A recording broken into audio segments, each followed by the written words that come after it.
जो ये पीसफुल है, मुझे लगता है कि इन लोगों की वाट लगी हुई है अब हर जगह से, क्योंकि अभी लेटेस्ट जो है इटली की जो पीएम है जॉर्जिया मेलोनी, उनका एक स्टेटमेंट आया है। उनका एक फेस्टिवल चल रहा था, ब्रदर्स ऑफ इटली उनकी जो पार्टी है उसके स्टेट, वहां पे एक फेस्टिवल चल रहा था, पॉलिटिकल फेस्टिवल था, जहाँ पे Rishi Sunak was also invited, British PM जो है।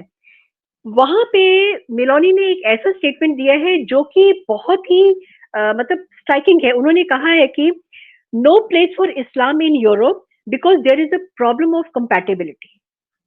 तो इसको सर आप कैसे देखेंगे, क्योंकि अभी डच का जो पीएम है, उनका जो ग्रीट विल्डर्स है, उसने उनका भी एक आया था कि अगर आप कुरान को फॉलो करते हैं, अगर आप कुरान को मानते हैं, तो there is no place for you in my country, Netherlands में। तो ये मतलब ये क्या होता चला जा रहा है कि अभी मिलोनी का ही आया, उससे पहले भी जर्मनी है, सब जगह पे ये क्या हो रहा है ये? देखिए बेसिकली क्या है कि जो इस्लामिस्ट हैं इनको अपनी कंट्री से भाग जाते हैं, वहाँ इनको प्रॉब्लम्स होती हैं। एक तो वहाँ पे इंडिपेंडेंस नहीं है, शरिया लॉ लगता है, और यूरोप भागते हैं।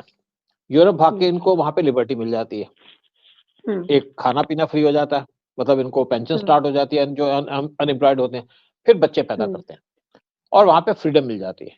वो फ्रीडम को ये मिसयूज करते हैं, मिसयूज करके ये अटैक करना शुरू कर देते हैं यूरोपियंस के ऊपर, और ये बहुत देर से चल रहा था। लेकिन अब यूरोप जाग रहा है, देख रहा है कि क्या हो रहा है और भुगत रहे हैं वो।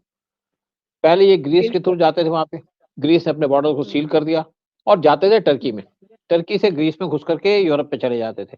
अब ग्रीस ने अपना बॉर्डर सील कर दिया तो इनको जाने की मुश्किल हो रही है।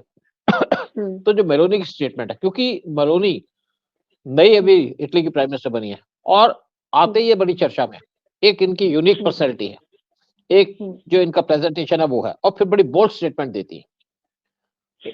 और जो इटली है वो किसी पे डिपेंडेंट नहीं है, जैसे कोई ऑयल के लिए डिपेंडेंट हो, इटली के ऊपर ये डिपेंडेंट है, क्योंकि उनके पास टेक्नोलॉजी है, उनके पास डिफेंस की चीजें हैं, और जो यूरोपीय जो गल्फ कंट्रीज हैं वो उनसे सबमरीन ले रही है। इनकी जो सबमरीन है छोटी सबमरीन है, आप देखिए ना, आपका कतर ले रहा है, यूएई ले रहा है, इजराइल ले रहा है। तो ये इनकी जो स्टेटमेंट है, मैं सोचता हूँ कि बड़ी परफेक्ट स्टेटमेंट है और परफेक्ट टाइमिंग है, क्योंकि इस टाइम पे यूरोप के अंदर जो इस्लामिस्ट है, जो वहां पे रिफ्यूजी बनकर चले गए थे, वो वहां पे डिस्टर्बेंस कर रहे हैं। फ्रांस में बार बार राइट्स हो जाते हैं, जबकि फ्रांस ने इनको अपनी कंट्री में डाला और वहां पे इनको सारी फैसिलिटी दी, लेकिन वहां जाकर के सड़कों पे नमाज पढ़नी शुरू कर देते हैं और वहां पे मस्जिदें बना करके वहां पे टेररिस्ट अटैक करने शुरू कर देते हैं। तो फ्रांस ने इनके खिलाफ एक्शन लिया, और जब एक्शन लेना शुरू कर दिया तो उसके टाइम पे पाकिस्तान और टर्की ने शोर मचाना शुरू कर दिया। जर्मनी भी इनके खिलाफ एक्शन ले रहा है, वहां पे बहुत तंगी है, जर्मनी के लोग भी बहुत परेशान है जो इस्लामिस्ट चले जाते हैं। और अब जर्मनी ने कहा है जितने भी लोग, जितने भी इमाम टर्की से आएंगे, क्योंकि टर्की वहां पे इमाम भेजा करता था, उनको हम आने ही देंगे, इमाम हमारे यहाँ पे होंगे। देखिए है क्या, जैसे हमारे एक चैनल में एक आदमी आया था सैनिटाइजर करके, मुस्लिम से हिंदू बना हुआ है, और उसने कहा था कि उसने कहा था जी बेसिकली हमारा जो मुस्लिम का जो कुरान है उसके अंदर ऐसी चीजें लिखी नहीं गई, उसकी गलत इंटरप्रिटेशन करते हैं ये जो इमाम है, और इमाम भी इससे परेशान है क्योंकि उनके पास कोई और नौकरी का चारा नहीं है। तो ये जो गलत टाइप की प्रोपेगेंडा करते हैं इस्लाम के नाम पे, इससे यूरोप को टारगेट करते हैं, क्योंकि टर्की तो चाहता है कि पूरे यूरोप के अंदर इस्लाम में आ जाए, सारा कन्वर्ट हो जाए।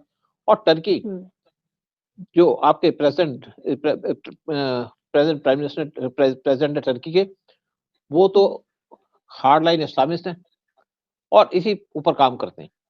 तो अब एक तो मेलोनी जाग गई, जो उनकी स्टेटमेंट है बोल्ड स्टेटमेंट, और दूसरी तरफ अगर आप ब्रिटेन की बात करो, ब्रिटेन के अंदर भी बहुत ज्यादा मुस्लिम आ चुके हैं, और मुस्लिम वहां पे 8-8 10 बच्चे पैदा कर लेते हैं, और जो यूरोपियंस हैं उनका एक बच्चा होता है या बच्चा भी नहीं पैदा करते। तो वहां पे एक प्रॉब्लम आ रही है, जियो पोलिटिकल सिचुएशन चेंज हो रही है वहां पे, तो जोग्राफिकल सिचुएशन वो भी चेंज हो रही है। और दूसरी तरफ जर्मनी सफर कर रहा है इस्लामिस्ट की वजह से, क्यों। और एक अगर आपने वीडियो देखा हो, किसी एक इमाम का आया था जो सऊदी को बिलोंग करता था, उसने कहा भाई हमारे यहाँ पे तो कोई मुस्लिम शोर नहीं मचाता, यहाँ पे तो बड़े पीसफुल तरीके से रहते हैं, जब आपके वहां चले जाते हैं तो क्यों शोर मचाते हैं, क्योंकि हमारा जो कूड़ा है वो आपके यहाँ चला जाता है। तो यूरोप को भी रियलाइज हो रहा है कि जो कूड़ा उनकी कंट्री में आ रहा है उससे डिस्टर्बेंस हो रही है। आप देखिए ना यूपी के अंदर कितना गंद होता था, कैसे यहाँ पे मुस्लिम बहुत ज्यादा शोर मचाया करते थे, पत्थर फेंकते थे, हिंदुओं के टेम्पल गिरा देते थे। आज योगी के आने के बाद सब बंद हो गया, काफी हद तक बंद तो हो ही पूरा गया ना, काफी कंट्रोल हो गया। बहुत तो बहुत। एक ही यूरोप सीख रहा है, जैसे डच के प्राइम मिनिस्टर ने। और दूसरी तरफ पोलैंड की बात करो, पोलैंड अपनी कंट्री में किसी मुस्लिम को घुस नहीं देता। जापान अपनी कंट्री के अंदर किसी मुस्लिम को घुस नहीं देता, क्योंकि ये उस कंट्री के अंदर मिलके नहीं रह सकते। ये जिस कंट्री में जाएंगे वहां पे गंद फैलाएंगे। जब अपनी कंट्री में रहेंगे तो इनको कोई आवाज भी उठाने नहीं देता। लेकिन दूसरी कंट्री के अंदर जाकर के शरिया लॉ चाहिए। अगर आपको शरिया लॉ चाहिए तो सऊदी में रहो, अगर आपको शरिया लॉ लगाना है तो पाकिस्तान के अंदर लगाओ। आप दूसरी कंट्री में कैसे शरिया की बात कर सकते हो? तो जैसे मेरोनी की स्टेटमेंट है कि इनकी कंपेटिबिलिटी नहीं है, एक्चुअली ये किसी के साथ भी कंपेटिबल नहीं है, कंफर्टेबल नहीं है। अब देखिए इंडियन जहां जाते हैं उस कंट्री के अंदर क्या कोई पंगा डालता है? क्या वो कहते हैं यहाँ पे हिंदू राज कर रखो?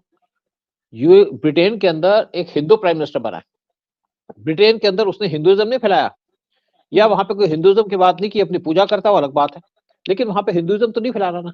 इसलिए ब्रिटेन के अंदर ऋषि सुनोक के पीएम होने से कोई किसी को फर्क नहीं पड़ता, लोग खुश हैं। वो चाहते हैं हमारी कंट्री को आप डेवलप करो, और वो कर भी रहे हैं। तो इसी तरीके से आज यूरोप के अंदर एक जागरूकता आई है, अवेयरनेस आई है, और मेलोनी एक बोल्ड लीडर है। मैं सोशल मीडिया पे इनके छोटे छोटे वीडियो देखता हूँ। सऊदी जब COP28 की मीटिंग में यूएई के अंदर गई, तो जितने भी अरब लीडर्स थे उनके साथ हाथ मिलाए, अच्छे से बात की, और बड़ी इंप्रेसिव तरीके से बात की। और इनकी जो स्टेटमेंट है इस टाइम पे, ये बड़ी मीनिंगफुल स्टेटमेंट है।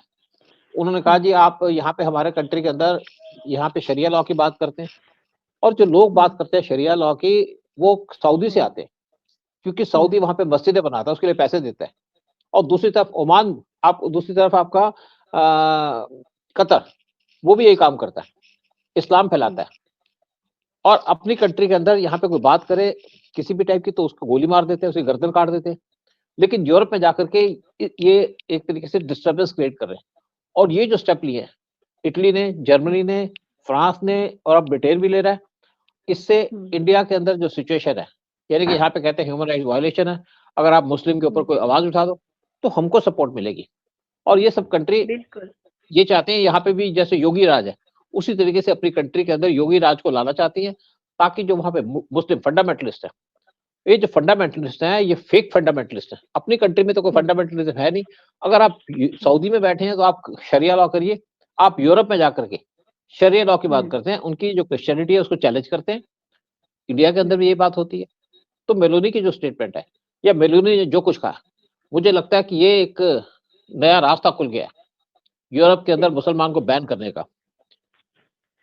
क्योंकि अब जो वर्ल्ड लीडर्स हैं वो वोकल हो रहे हैं। पहले क्या होता था कि वो ह्यूमन राइट से अपना बड़ा दिल दिखाने के चक्कर में आइए आइए हमने अपने बॉर्डर्स खोल के रखे और सबको वेलकम किया।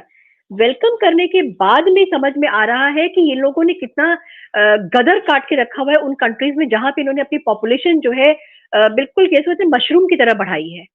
और मिलोनी ने जो बोला है, उन्होंने कहा है कि जो इस्लामिक कल्चर और वैल्यूज हैं वो हमारे जो अपने कल्चर के साथ में मिसमैच है। अब देखो ना, तो सिंपल सी बात है। जी देखो सिंपल सी बात है। अब जैसे हिंदू हैं, हिंदू को कोई प्रॉब्लम नहीं है किसी भी आपके क्रिश्चियन के घर जाना, या उनके जो आपके फेस्टिवल्स में हम लोग जाते हैं उनके साथ में पार्टिसिपेट करना। लेकिन मुस्लिम को प्रॉब्लम है।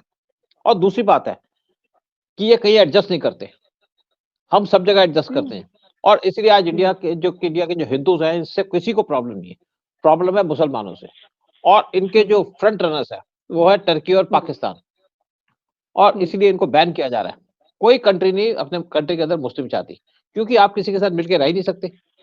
कंट्री उनकी, आप जाकर के वहां पे कहते हैं हमारा राज चल जाएगा। और वर्ल्ड को अब समझ में आया, जबकि इंडिया के अंदर ये बात समझ आ गई थी 2014 में जब पीएम मोदी पावर में आए थे, और वर्ल्ड यूरोप अब समझ रहा है। लेकिन मुझे लगता है यूरोप ने काफी देर कर दी। लेकिन अगर इन्होंने यही स्टेप पहले लिया होता तो शायद बच जाते। क्योंकि आज जो फ्रांस के अंदर रॉयट्स किए जा रहे हैं, या रॉयट्स होते हैं बार बार, वो ये मुस्लिम करते हैं, क्योंकि आपके साथ एडजस्ट नहीं करना चाहते। और देखो क्या है कि फ्रांस ने जो आपके अफ्रीका के अंदर बहुत जगह रूल किया था, और वहां के लोगों को अपनी कंट्री के अंदर आने की परमिशन दी। जब कंट्री के अंदर वो लोग आए, और स्पेशली मुस्लिम, तो उन्होंने वहां के प्रॉब्लम शुरू कर दी। क्योंकि वहां पे जो अगर ये जब आते हैं ना, इनको क्या होता है कि यूरोप के अंदर आप आओगे, आप बच्चा पैदा करोगे तो आपको पैसे मिलते हैं। और अगर आप अनएम्प्लॉयड हो तो एम्प्लॉयमेंट का आपको बेनिफिट दिया जाता है, यानी अनएम्प्लॉयमेंट का। तो ये अनएम्प्लॉयड रहते हैं, घूमते रहते हैं सड़कों पे और रात को चोरियां करते हैं। लंदन के अंदर कुछ एरियाज थे जहाँ पे मुस्लिम और ब्लैक्स होते हैं। अगर आप उस एरिया के अंदर रात को चले जाओ तो आपको लूट लेंगे। तो इन्होंने एक तो सिक्योरिटी की प्रॉब्लम कर दी, इन्होंने एक लॉ एंड ऑर्डर की प्रॉब्लम वो क्रिएट की हुई है, और ब्रिटेन भी इससे भुगत रहा है, लेकिन यूएस को शायद बिल्कुल बाद में समझ में आएगी। और जब मेलोनी की स्टेटमेंट है, मैं सोचता हूँ कि इसने एक बहुत बड़ा काम किया, यूरोप को बचाने का काम बिल्कुल किया मेलोनी ने।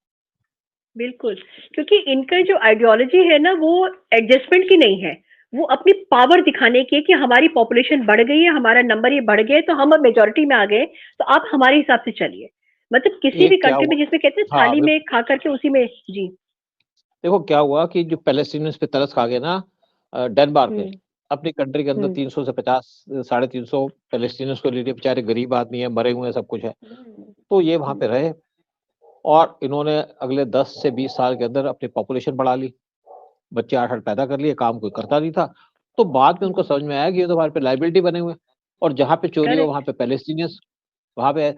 अब जैसे पैलेस्टीन को जॉर्डन ने अपनी कंट्री के अंदर जगह दी, तो इन्होंने जो किंग है जॉर्डन के, उनके खिलाफ रिवोल्ट कर दिया था, उनको मारने की साजिश की थी। तभी तो जॉर्डन नहीं चाहता कि मेरी कंट्री के अंदर और पैलेस्टीनियंस आए। तो ये कोई बेचारे नहीं है। बिल्कुल, और अगर आज कोई बेचारे इजराइल नहीं है। इनसे भुगत रहा है, और इजराइल इनसे भुगत रहा है, या इनको हमास के लोगों को मार रहा है, पैलेस्टीनियंस को मार रहा है, उसकी मजबूरी है, उसकी जरूरत है। क्योंकि यही लोग अगर वो छोड़ देगा तो इजराइल को डसेंगे, इजराइल का खून चूसेंगे, इजराइल का खून चूसेंगे। इजराइल के बाद अगर इनको छोड़, जितनी भी अरब कंट्रीज हैं वो भी पैलेस्टीन को पसंद नहीं करती। और बिल्कुल अगर अमेरिका को इनसे सिंपैथी है, मुस्लिम से बहुत सिंपैथी है अमेरिका को, खालिस्तानियों से सिंपैथी है, तो भाई अपनी कंट्री में ले लो, देख लेना 5 से 10 साल के अंदर खालिस्तानी और मुस्लिम आपका क्या हाल करते हैं। बिल्कुल सर, जहाँ वर्ल्ड प्रोग्रेस करने का बात करता है, प्रोग्रेस करने के बारे में सोचता है, वहां पे ये कम्युनिटी कैसी जो रिग्रेसिव मोड में जाती है और चाहती कि पूरा वर्ल्ड जो है रिग्रेशन में चला जाए और बाबा आदम के जमाने में जो उनके कुछ रहे होंगे उनके जमाने में चला जाए। तो बिल्कुल मेलोनी का बिल्कुल ये जो स्टेटमेंट आया है ये बहुत जबरदस्त स्टेटमेंट है और मुझे लगता है कि इसने बहुत सारी यूरोपियन कंट्रीज के लिए एक सबक भी है और एक रास्ता खोला है कि आप अपनी कंट्री को कैसे आप बचा सकते हैं इन लोगों से। अगर हमारे साथ रहना है तो आराम से रहिए, नहीं तो गेट आउट, सिंपल। बिल्कुल बिल्कुल ठीक बात। Thank you so much Sood sir. हाँ जी, thank you so much Sood sir. और बहुत छोटा सा वीडियो है लेकिन ये बहुत जबरदस्त स्टेटमेंट था जिसको कि लोगों के सामने लाना बहुत जरूरी था। थैंक यू सो बिल्कुल मच। बिल्कुल। जय हिंद, जय भारत। जय जय जय हिंद जय मेरा भारत। भारत महान। बिल्कुल बिल्कुल, भारत महान मेरा।